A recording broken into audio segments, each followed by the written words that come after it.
Welcome to Wisdom on Fire. I help entrepreneurial leaders overcome the darkness of meaningless work with the flame of Christian wisdom. Is that too much? I'm Dr. J. Hawthorne, and as a CEO and a Christian, I have degrees in literature, philosophy, strategic leadership. Anyway, I've dedicated my life to finding wisdom, and I hope to find some more with you in the Wisdom on Fire community. In this episode, we will look at how to avoid one of the greatest risks of the entrepreneurial leader, the wrong wall factor. We're going to look at the power and meaning of Christian wisdom and the difference and relationship between wisdom and knowledge. We're going to do a little bit of easy epistemology. We're going to make some applications for entrepreneurial leaders, fitting wisdom and knowledge together. And then lastly, we're going to cover the number one accelerant, the supreme starter of wisdom fire. So let's get this fire going. First, the greatest entrepreneurial leadership risk, the wrong wall factor. Thomas Merton once said, "People spend their whole lives climbing the ladder of success, only to find, once they reach the top, that the ladder is leaning against the wrong wall." Entrepreneurs and entrepreneurial leaders like to make stuff happen. They see obstacles as opportunities, at least on their good days, and problems as puzzles to solve. But Merton brings up the problem of the wrong wall, because no one likes to do a lot of work and have it not add up to anything, to get to the wrong place. And imagine you are a doctor and you're going to do a difficult surgery. And then you discover that you've removed the patient's incorrect leg. Nobody wants to be that doctor, and even less do you want to be that patient. And take note, my doctoral work was in strategic leadership, so don't send me emails about saying things like that as a doctor. It's a metaphor, and I'm not that kind of doctor. So, what will help us get on the right wall? I think it's Christian wisdom. That Christian wisdom is a genuine source of knowledge, that it helps us get at truth and reality. In fact, my definition of truth is that it corresponds to reality. And so that's one of the reasons why getting at the truth is so important. All the tools that I want to bring are tools that I've tried and that I found useful for bringing me in closer contact with reality. And I hope they'll do that for you too. So let's break the idea of Christian wisdom into its two parts. What do I mean by Christian and what do I mean by wisdom? And by Christian, I mean that it is consistent with a Christian worldview. That I take a biblical worldview to be the limits of wisdom. That there's other kinds of wisdom out there. The kind of wisdom that I'm interested in and that I think is the most helpful is that which is consistent with how the Bible has historically been understood. So I'm not including claims about the Bible that might come from a supermarket cover about new headlines, this new thing that's been said because of pages of a Bible found in the wreckage of an ancient alien spaceship that's now quarantined in Area 51. I just mean the things that Christians have believed for centuries, those are the kinds of things. That's the interpretation of the Bible, this general idea of orthodoxy. And the other thing that I think is worth noting here is that one of the reasons why this is worth bringing up is because it's not always obvious what the right wall is. That as a Christian, there's many times that I'm saying, boy, am I on the right wall? And there's things I've done to help figure that out.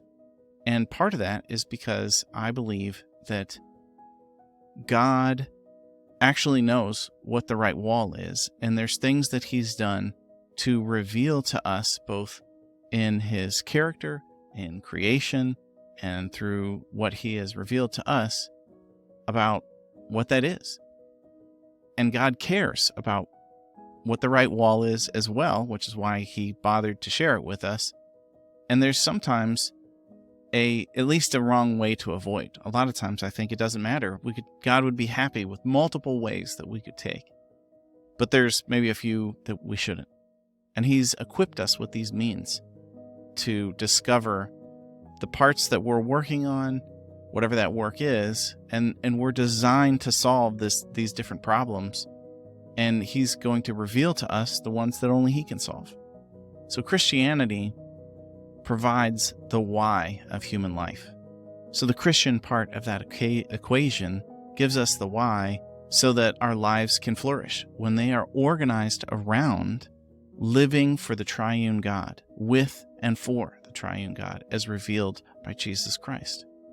But let's consider the second part, the wisdom part. If Christian represents the why of life, wisdom represents the how. Wisdom is the great integrator, helping us understand the pieces of life and how they fit together. When the pieces of a puzzle are together, you can grasp the whole puzzle because you see the whole picture. And Christian wisdom gives us meaning as we see our work in the greater picture of life. Let's push this jigsaw puzzle picture a little bit. This metaphor, especially if you've done some work with jigsaw puzzles, have you ever noticed how you could be looking at the box cover, which is a model for what the puzzle is, and you go, oh, here's a piece, and I know it's going to go in this area over here. You're confident of the general place, and then sometimes a specific piece, you're unsure until you snap it in that it actually fits in that spot. There's something about this experience that I think really relates to how we often work in life, because even with a picture of the whole, even with some wisdom, it doesn't take away the work of snapping the pieces together, nor do you have perfect confidence sometimes before you do it. That courage is needed to carry us through, simply to try and make things fit and evaluate as we work. Entrepreneurial leaders learn by doing, and this learn by doing character often helps us, especially in cases like this where it's difficult and we can't always know until we give it a try. And we discover that it works when it works out, but sometimes we're even confident that it's going to work when that particular try doesn't work out, because it just means we need to take that piece and move it to another place. We're in the general area and we just have to keep finding the exact match. And this is the power of Christian wisdom, that we have access to viewing the box, and as we put it not only can help us put the puzzle together, but I think you can put it together a lot faster when you're looking at the box, when you have Christian wisdom in mind. And you get a sense that you're on the right track sometimes. And that's what I hope will happen. But let's get into the difference, because I think one of the things that can be confusing, that can slow us down, is understanding the difference between wisdom and knowledge. That what role does knowledge play in this game? Because wisdom is the ability to sort of compare the pieces of the puzzle with the box and place them, provided by knowledge, right? Well, these discrete pieces of information.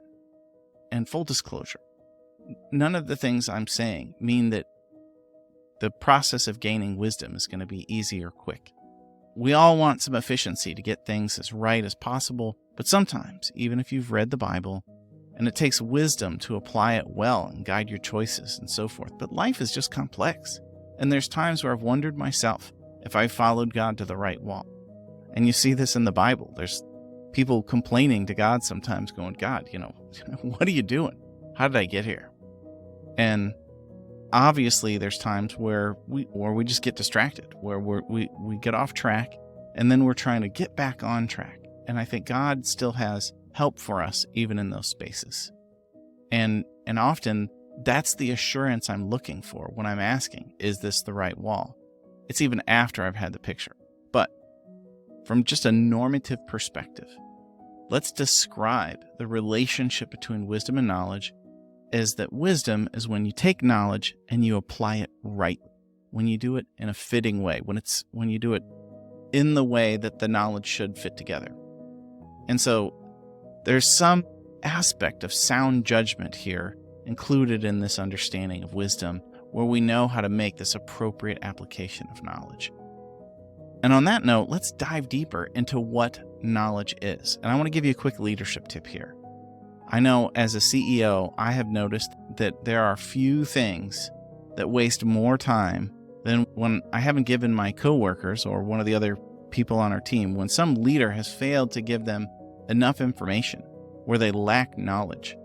And what happens is we need to move forward. So we fill in the gaps. We add our own story. We make up a story sometimes to try to make sense of things. But because we don't have all the information, we don't put it together right. And granted, there's some people who enjoy adding, let's just say they want to make the story a little juicier. And as a result, the people that they juice that story up with get maybe a little more confused than needed, or go a little more in the wrong direction. Jay, get back to knowledge and wisdom here. Okay, where do we get this knowledge? The sources of knowledge. There's 3 primary sources of knowledge. And I use the acronym E.A.R. So give me your ear if you want to know something. E.A.R stands for experience, authority, and reason. And experience is something like, how do you know what a strawberry tastes like? Well, you know what a strawberry tastes like because you eat it and you go, aha, that's what strawberry tastes like. So imagine if you've come from another country and you've never even heard of a strawberry. And I could tell you what a strawberry tastes like, and I could give you different ideas. But I think of that scene from Ratatouille where the one rat who's good at cooking gives the other rat this thing, and he's expecting him to have this kind of idea, this picture, and it's just, he doesn't have a very discerning palate. He can't make sense of the experiences that he's having, and so it just doesn't go anywhere. Well, I feel like that's what would happen if you're trying to describe to somebody who can't taste, who's never tasted this, because the reason why the rat who cannot taste doesn't get a clear picture of anything is because he can't taste. And the rat who sees a picture of something, it's because he can taste. And so you're not going to know what some things taste like until you taste them.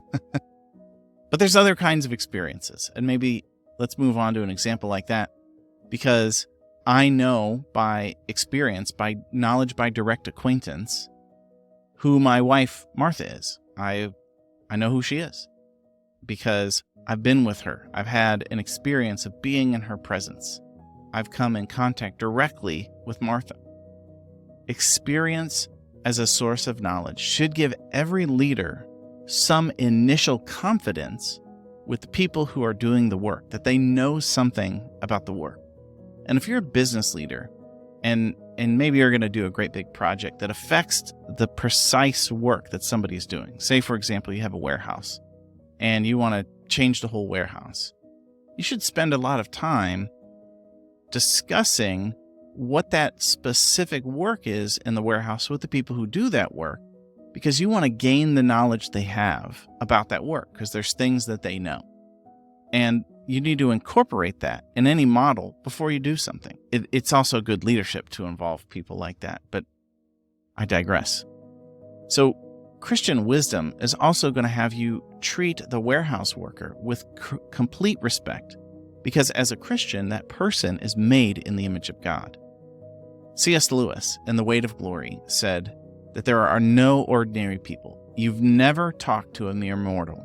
Nations, cultures, arts, civilizations, these are mortal, and their life is to ours as the life of a gnat. But it is to immortals whom we joke with, work with, marry, snub, exploit, immortal horrors, or everlasting splendors.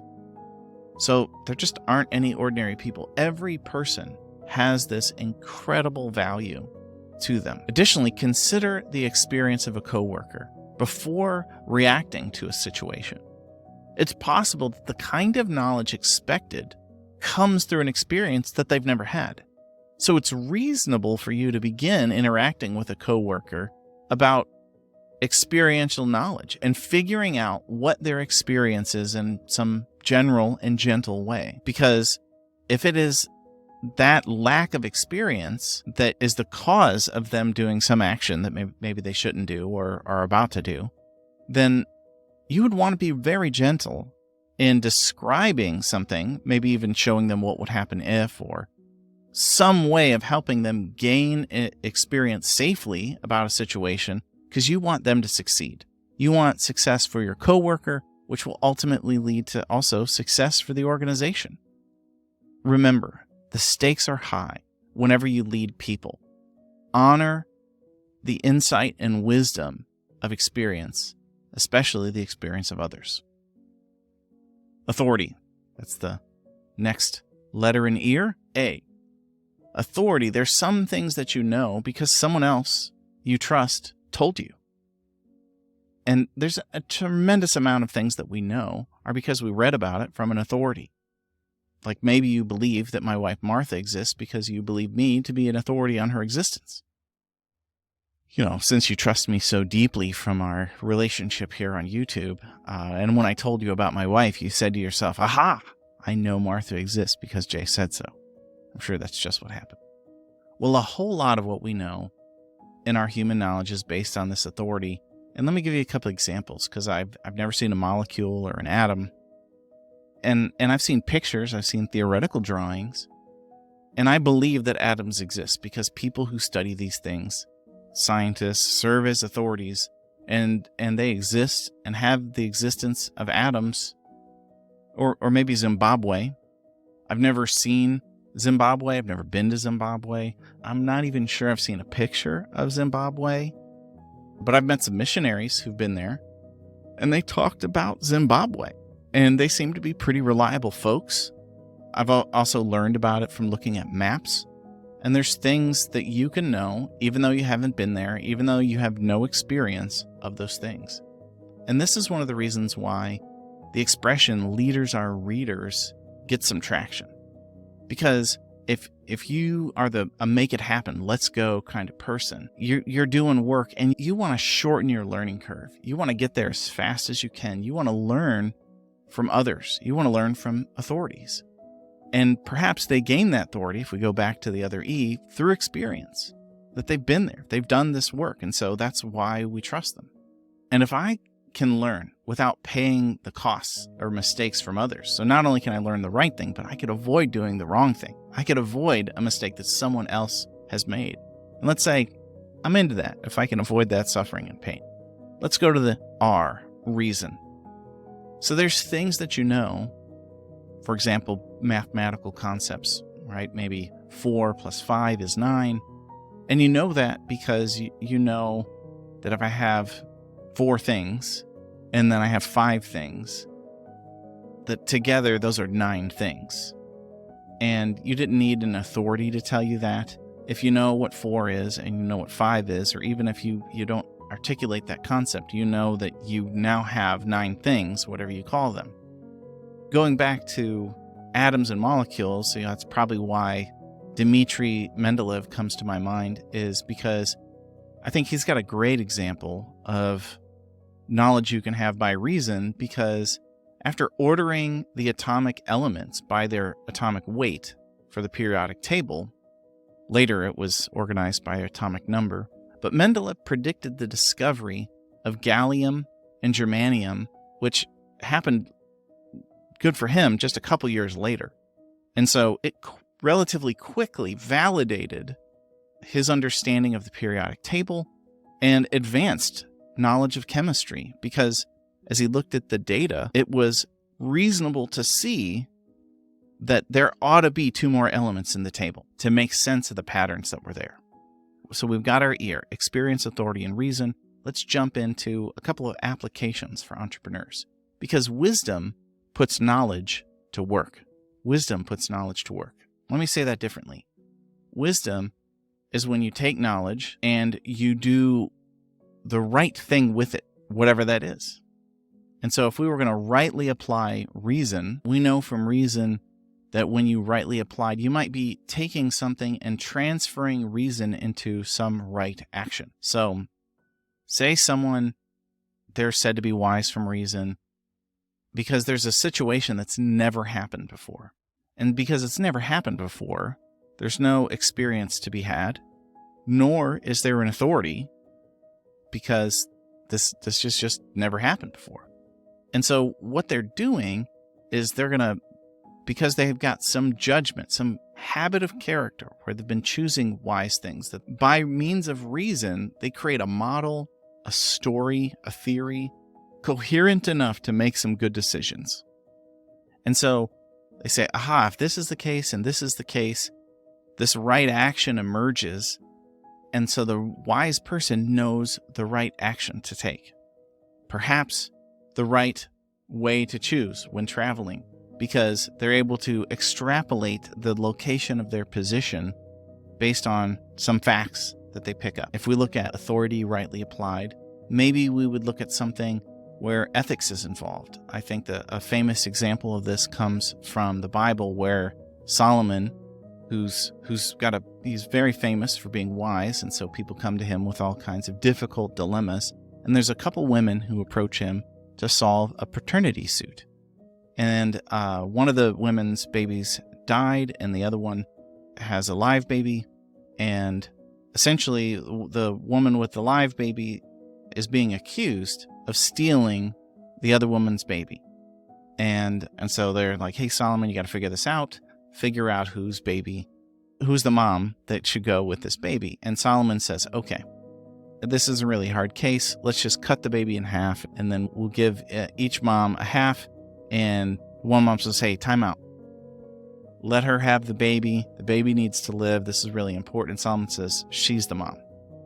And when Solomon chooses her as the mom, it's not only is he thought to be wise in a practical sense, but he was able to create this situation that let the right decision emerge, where he was able to create justice for the mom through this situation that would reveal the mom as the real mom, because real moms don't want their babies cut in half.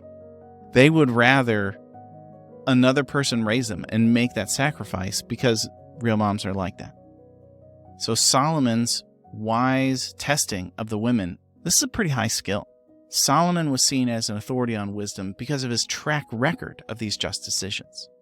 So when I think about experience and applying experience rightly, I often think of it through the rearview mirror, because so much of the wisdom that I've learned through experience, I've learned through doing it the wrong way.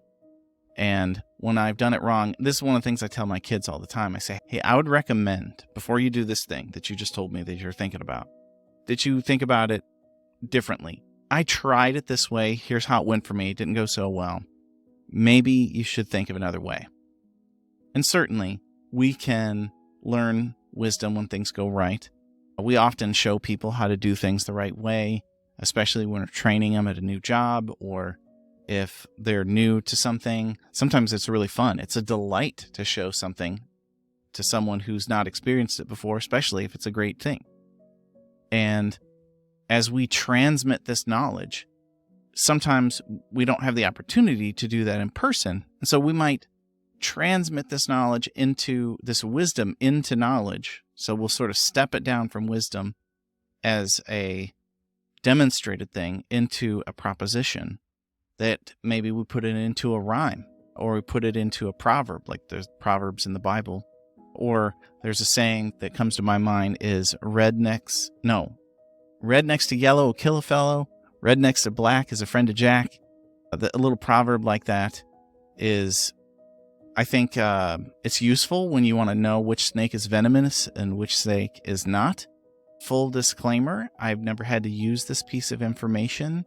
And if I was out in the woods and I saw a particular red, black, and yellow colored snake, maybe this saying would come to my mind and I would take the right course of action. Maybe I'd just avoid the snake in either case.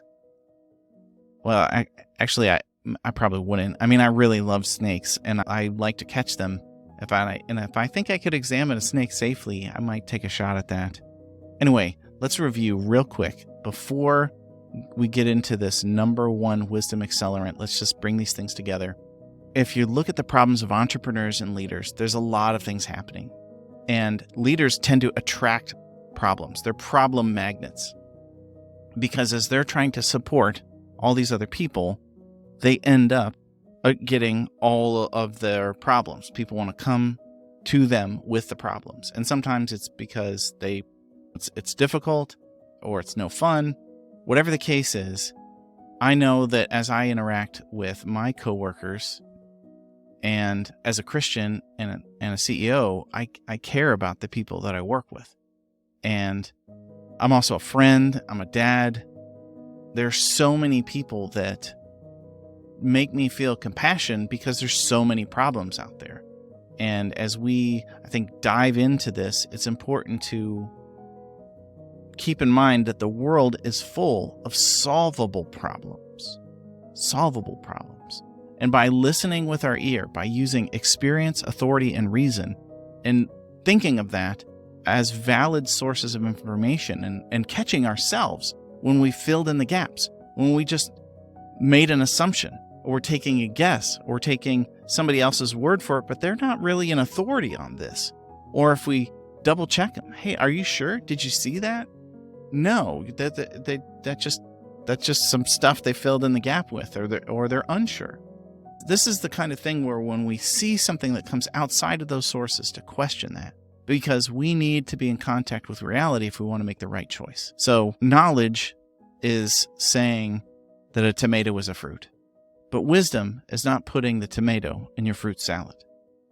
So the judgment of wisdom applies this contextual knowledge of what people like to taste and what goes pleasantly together. That when we have these different elements that we've learned, these different pieces of knowledge that we've gained from using our ear, from listening, from being open to the world, then we need to start to practice putting them together. And this is how we acquire wisdom.